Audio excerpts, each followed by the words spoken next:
Nararamdaman niyo na ba ang simoy ng Pasko? Ayun, nagpabila ako ng bibingka kasi sa South Woods meron nagbebenta ng bibingka tsaka puto bumbong. Ooh!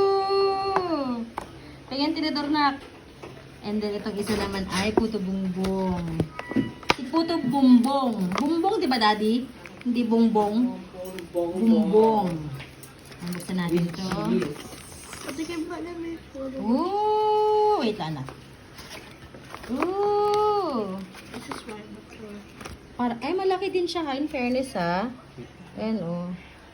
Ayan. Tingnan mo nga, anak.